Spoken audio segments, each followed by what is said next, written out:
नमस्कार, राम राम, स्वागत है आपका। चलिए आज हम प्रारंभ करते हैं एक ऐसा विषय वस्तु, किसी का भी जन्म कुंडली खोले और आपको पता चल जाए वह इंसान क्या सोचता है, कैसे उसका जीवन व्यतीत होता है, उसका माइंड में क्या चलते रहता है और वह किस तरीके का इंसान है। मजा आ जाएगा ना। छोटे से सूत्र के माध्यम से इसे हम समझेंगे। इसे हम लोग यह 12वां भाव के माध्यम से समझते हैं। ठीक है, तो कैसे समझेंगे, चलिए प्रारंभ करते हैं। सबसे पहले हम इसे 12 भाग को 3 भागों में बांटेंगे। 12 भाव को 3 भागों में कैसे बांटते हैं, यह जो है 1, 4, 7, 10, यह जो 4 भाव है इसे हम लोग केंद्र भाव रखते हैं। ठीक है,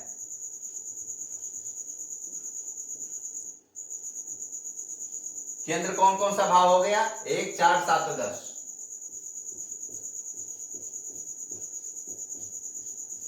उसके बाद केंद्र भाव के बाद हम देखेंगे केंद्र, उसके बाद त्रिकोण।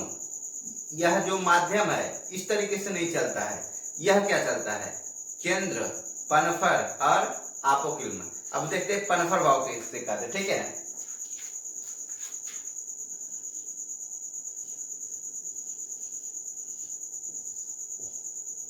दो, 5, 8, 11, यह 2, 5, 8, 11, यह पनफर भाव कहलाता है। ठीक है, उसके बाद हम देखेंगे भाव कौन कौन है, देखते हैं।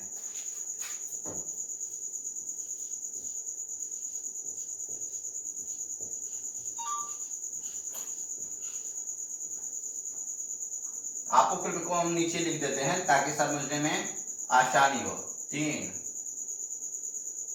6, 9, 12, 3, 6, 9, 12, यह आपोकिल्म भाव है।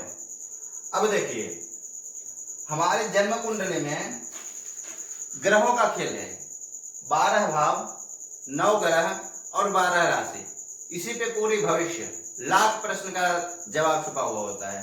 तो इस प्रश्न का जवाब हम कैसे ढूंढते हैं कि कोई इंसान क्या सोचता है। ठीक है, हम ग्रहों को पकड़ते हैं तो इसका सूत्र कुछ ऐसा है कि किस भाव में सबसे ज्यादा ग्रह बैठे हैं, केंद्र में बैठे हैं, त्रिकोण में बैठे हैं, या केंद्र में बैठे हैं, पनफर में बैठे हैं, या आपोकिल्म में बैठे हैं। तो देखते हैं, रैंडम कोई भी ग्रह को कहीं भी बैठा देता। ठीक है, सूर्य, बुध, शुक्र,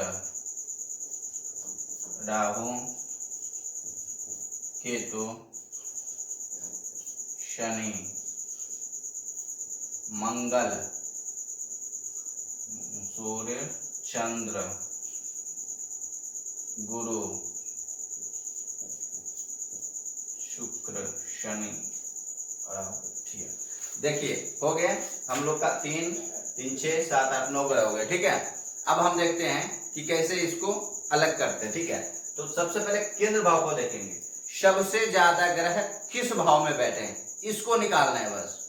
यह एक सूत्र को समझ लीजिए। अगर इसको समझ लेना, आप पूरा उसका माइंड पढ़ सकते हैं कि वह क्या सोचता है, उसके दिमाग में क्या चलते रहता है। ठीक है, केंद्र को समझते हैं।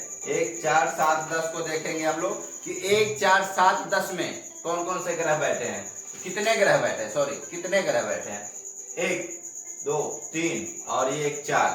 केंद्र में हमारे 4 ग्रह। ठीक है, उसके बाद पनफर 2, 1, 2, 3, 4। ठीक है, पनफर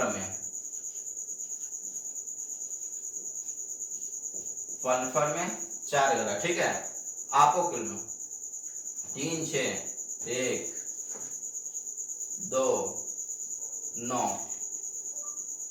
12, 2 ग्रह है।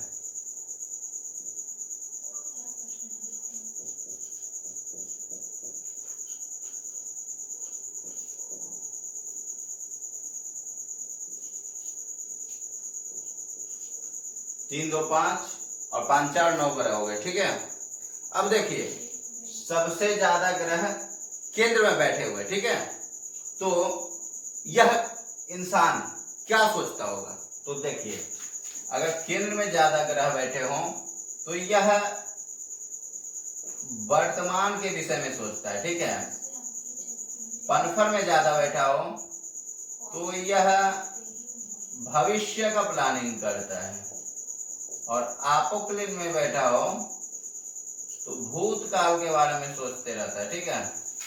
फिर से इसे समझिए, केंद्र में ज्यादा ग्रह बैठे हो तो यह वर्तमान में जीता है, पनफर में ज्यादा ग्रह बैठे हो तो यह भविष्य का तैयारी करता है, भविष्य के लिए सोचता है, भविष्य का रोड मैप तैयार करता है। और अगर आपोक्लिन में ज्यादा ग्रह बैठे हो तो यह क्या सोचेगा? मेरे साथ बहुत गलत हुआ, काश उस समय वो चीजें कर लिया होता तो आज मैं कहीं और होता। इस तरीके की माइंडसेट उसकी हो जाती है, ठीक है।